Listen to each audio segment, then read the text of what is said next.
તો વાત કરીએ અમદાવાદની, તો અમદાવાદમાં રામનવમીની શોભાયાત્રા નીકળી, જ્યાં વસ્ત્રાલમાં ભગવાન રામની શોભાયાત્રા નીકાળવામાં આવી હતી. શોભાયાત્રામાં મોટી સંખ્યામાં રામ ભક્તો જોડાયા, જ્યાં રામ ભક્તોએ શોભાયાત્રામાં રામધૂન બોલાવી હતી. તો ઠેર ઠેર શોભાયાત્રા કાઢવામાં આવે છે. આજે ભગવાન શ્રી રામની રામનવમી છે, ત્યારે ઠેર ઠેર શોભાયાત્રા કાઢવામાં આવે છે. ત્યારે અમદાવાદમાં પણ ભગવાન શ્રી રામની શોભાયાત્રા વસ્ત્રાલ ખાતે કાઢવામાં આવી હતી.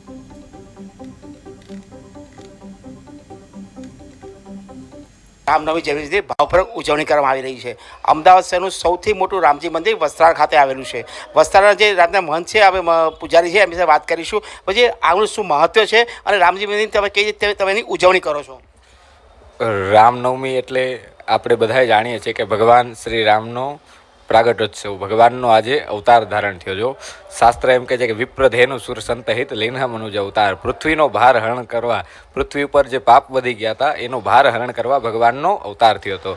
તો વર્ષોથી આપણા સમસ્ત હિન્દુ સમાજ વર્ષોથી આ આપણો રામનવમીનો ઉત્સવ ઉજવે છે. એમાં પણ અમારું આ ગુજરાતનું સૌથી મોટું રામજી મંદિર છે. તો એમાં આ 13 વર્ષ 12 વર્ષથી પણ જૂનું મંદિર છે. એમાં વર્ષોથી અમે દર વર્ષ ભગવાનનો રામ જન્મ ઉજવીએ છીએ. એમાં આજે અમે રામ સેતુની જે શિલાખંડ છે, રામ સેતુના પથ્થર છે, એ આજે અહીંયા પધરામણી થઈ મંદિરમાં દરેકના માટે પરમેનન્ટ દર્શન માટે મૂકવામાં આવ્યા. એ પછી અહીંયા ભગવાનની આજે મહાપૂજા, ભગવાનને દર વર્ષે મહાઅભિષેક થાય છે વિવિધ દ્રવ્યોથી. તો એ વિવિધ દ્રવ્યોથી મહાઅભિષેક અને 12 વાગે ભગવાનનો જન્મ કરાવી અને ભગવાનની મહાઆરતી કરાવી. આવા સરસ મજાના આયોજને અમે કર્યા હતા.